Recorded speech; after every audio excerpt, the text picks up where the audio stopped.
Welcome back. So in this class we're going to be looking at basic primitive modeling. Okay, now when you draw a box like this, F4 to show edges, you can always come here and increase your segments. Okay, and look at here, we have what they call parameters. So after you've unchecked it, it might not show here again. It's now in your modifying panel. So we could say, when you draw an object for the first time, say a box, you have access to your basic parameters. Then when you uncheck it, to modify this, you go to your modifying panel. So your creation panel is where you do everything creation. Is that fine? So next we go into our modifying panel. We have our length. You can increase your length, your width, your height. At this point it's still parametric. You can still increase your length segments.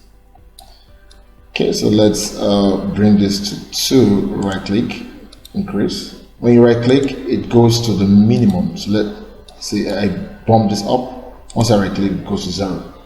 So I'm having something like this now. Or let's say, okay, something like this.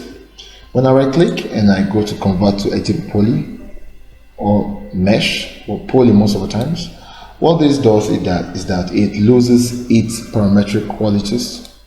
And now we are going to be having access to its sub-object properties. Let me explain. When we click this, these are the sub-objects. So you can click vertex, click here, can move it around like so. I can click these edges. So right now I can only click edges. I cannot click any other thing. That means I'm in the sub-object level. Alright? So an edge can simply be seen as where two edges, okay, meet. So I can move on to my edges. Here is an edge, so you can push it up. Here's an edge too. You can push it up. And I have the polygon, which is very important. So let me undo all of this and let's do a simple modeling. Okay. Alright. Fine. Go to my polygon. I'm going to click this. Maybe scroll down like so. I'm going to extrude. I can extrude outside. Take note. As I keep extruding,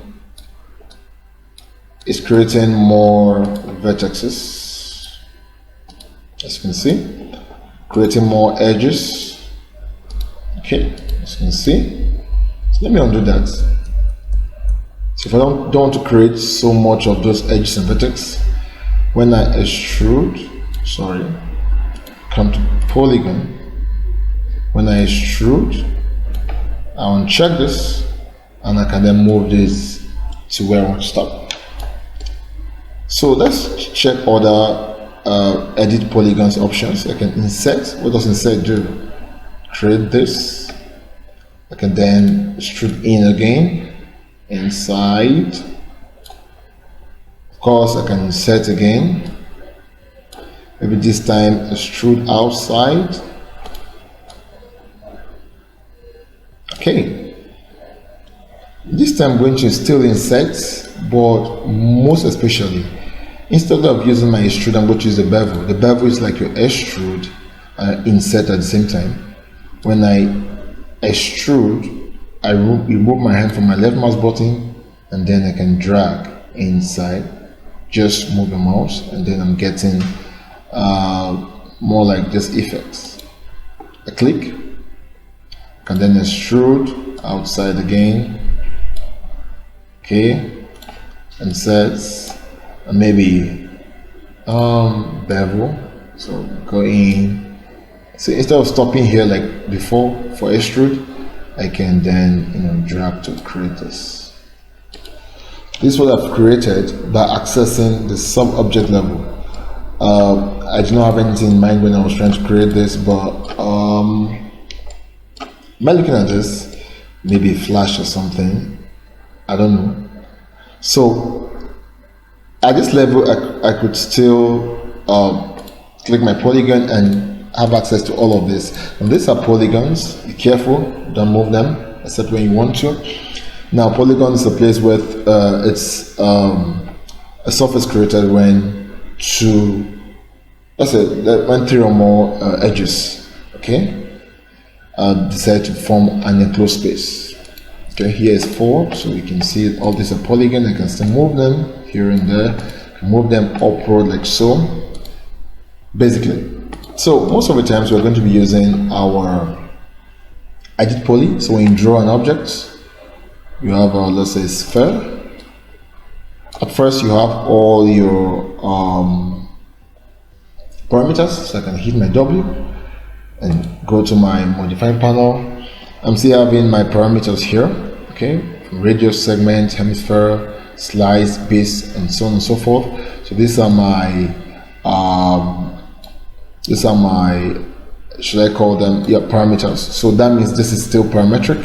I can do something here. You can just play around with this. But the moment I hit my right mouse button, convert to editable poly, it loses its parametric ability, and now I can have access to each sub-object properties, where I can go in and hit my vertex and, you know, play around with the vertex, maybe edges like so, and push this.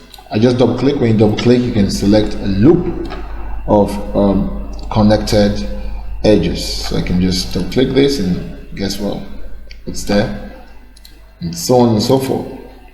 So basically what we have been able to achieve in this class, then when you're done, to come out, take note, to come out, let's say I'm in my polygon and I've distorted some things here. To come out, click this, and then you're good to go. Okay, so we've been able to look at the primitives, its parametric qualities, and being able to access their sub-object level by right-clicking and converting to what editable poly. So the next class we're going to look at the splines and see what makes it quite different. Okay, so see you in the next class. Thank you.